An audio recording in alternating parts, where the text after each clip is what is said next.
Isang umano'y investment scheme na nangangakong kikita sa panonood lamang ng mga online advertisements ang ngayon ay inirereklamo matapos daan-daang individual ang umano'y nabiktima kabilang ang mga guro at profesional.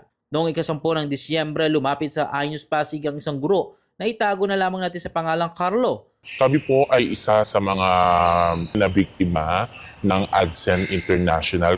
Ang AdSense International ay pinamumunuan umano ng nagpakilalang CEO nito na si Vin Roge Torre, isang 22 anyos na binata mula sa Davao City. Meron pong nagpakilala sa amin na isang CEO na pangalan po ay Vin Roge Torre. Napakagaling po niyang magsalita at mag-inganyo po sa amin.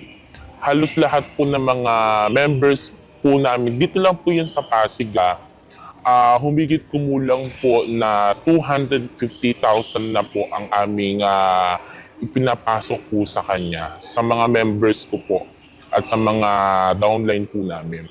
Kwento ni Carlo, unang ipinakilala sa kanya ang nasabing scheme noong November 2025 na isa ring kaibigang guro sa pamamagitan umano ng isang group chat sa Messenger. Hinikayat sila na kumita ng pera sa panonood lamang ng mga YouTube advertisements. Kapalit ito, kinakailangan muna nilang maglabas ng puhunan. Dito po kasi sa AdSense, ads po ang pinapanood po namin kung saan doon daw po kami kumikita.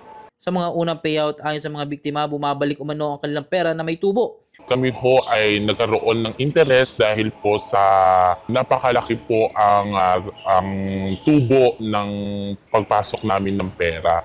Nung una po, napakaganda po ng aming sahod po, no? Nagpasok po kami ng 5,000 kung saan sa loob po ng 13 days ay magiging 7,250 po siya. So sa kagustuhan po namin na mas lalo pa pong kumita, marami din po kaming hinikayat ng mga members po namin na pumasok dito. Dahil sa pagpasok po ng mga members, meron po kaming referral po. Kalaunan, naglusad pa umano ng Christmas promo ang AdSense International dahilan upang mas marami pang miyembro ang mag-invest. Nakakalungkot pong isipin dahil ngayong December po ay napakadami pong ng mga plans na nilabas po kung saan mas lalo pong nagpukaw ng aming interest. So nagpasok po ulit kami ng 10,000. Sa 10,000 po na yon ay magiging 55,000 po sa loob ng 41 days. So napakadami po namin pinasok na pera. Kabilang sa mga umano'y nabiktima ang isang guro na isinugal ang kanyang buong sweldo, isang school owner na naglaan ng pondong sanay para sa Christmas bonus ng kanyang mga guro, at isang magkasintahang ikakasal sana ngayong Enero na umano'y nag-invest ng mahigit 1 milyong piso na nakalaan para sana sa kanilang kasal. Nakakalungkot din pong isipin dahil ho yung mga kasamahan ko po no, na nadamay pa po yung kanya hong sahod po, no? Talaga hong pinuhunan pa po niya dito para kumita. Yung mga kasamahan po namin na pampakasal po ng kanyang anak ngayong pong darating na January 2026, pinasok pa rin po niya dito sa AdSense International na 1.2 million pero ho, talagang nawala ho. Yung estudyante po na pang tuition po niya, na sana po pang tuition po niya na alam niyang lalago dito sa AdSense International. Umiiyak po dahil wala pong pang-tuition yung estudyanteng ito. Pero ho, talaga hong nadamay pa po lahat ng mga kasamahan po namin.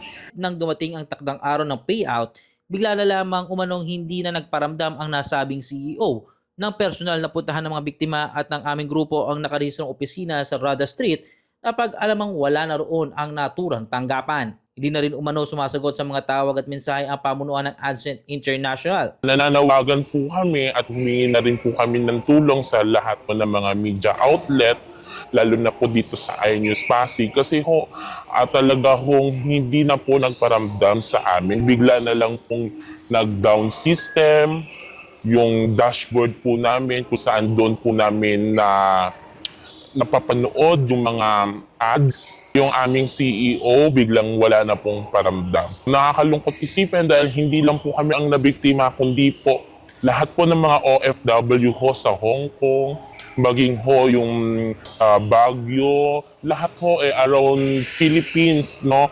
Napakadami pong members ng AdSense. Napakadami pong biktima. Siguro ho, humigit kumulang po Nasa 400 million na po ang mga nakokolekta ng nasabing AdSense International na si Ben Roach Torre. Sinubukan ng iNews Pasig na kunin ang panig ni Vin Roach Torre at ng AdSense International, subalit bigo ang aming grupo na makipag-ugnayan sa kanila. Samantala, ilan sa mga umano'y biktima ay nagsagawa na ng hakbang at lumapit na sa National Bureau of Investigation o NBI upang humingi ng tulong at magsampa ng kaukulang reklamo. Nakikipag-ugnayan na po yung lahat ng mga members po na biktima ng AdSense na pa-NBI na po. Saan-saan na po kami lumapit para po mahanap po itong si Ben Roach Torre. Sana makonsensya ka, no? Yun lang po ang aming pakiusap. Ibalik nyo po yung pera na nawala sa amin. Kahit ho, wag na ho ninyong ilagyan ho ng interest ho ito. Ibalik nyo lang po yung puhunan sa amin dahil hindi po biro yung perang nilabas po namin. Marami pong nadamay, marami pong umiyak ngayong pong Christmas na ito. Sana ho, magpakita po siya sa amin, pagparamdam po siya sa amin, dahil ho hindi po basta-basta ang pera na pinasok po namin.